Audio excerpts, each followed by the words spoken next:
কবিগুরু রবীন্দ্রনাথ ঠাকুরের লেখা কবিতা অন্য মা।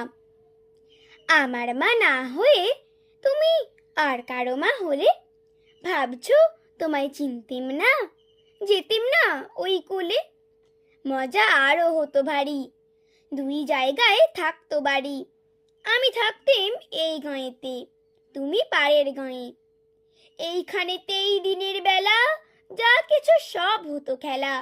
দিন ফুরলেই তোমার কাছে পেরিয়ে যেতেম নাই। হঠাৎ এসে পিছন দিকে আমি বলতেম, বল দেখি কে। তুমি ভাবতে চেনার মতো, চিনি নে তো তবু। তখন কোলে ঝাঁপিয়ে পড়ে আমি বলতেম গলা ধরে, আমায় তোমার চিনতে হবে, আমি তোমার অবু। ওই পাড়েতে যখন তুমি আনতে যেতে জল, এই পাড়েতে তখন ঘাটে বল দেখি কে বল। কাগজ গড়া নৌকোটিকে ভাসিয়ে দিতেম তোমার দিকে। যদি গিয়ে পৌঁছতো সে, বুঝতে কি সে কার।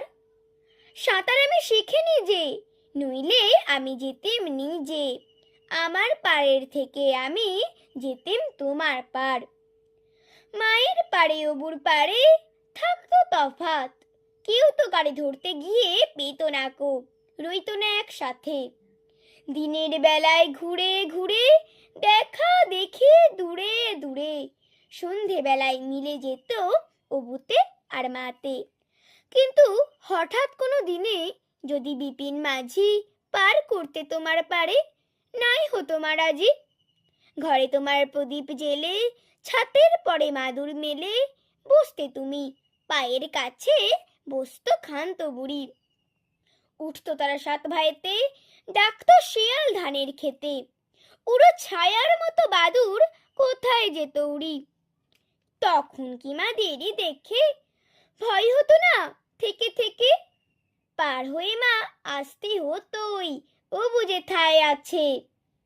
তখন কি আর ছাড়া পেতে, দিতেম কি আর ফিরে পেতে। ধরা পড়তো মায়ের ওপার অপুর পাড়ের কাছে। নমস্কার।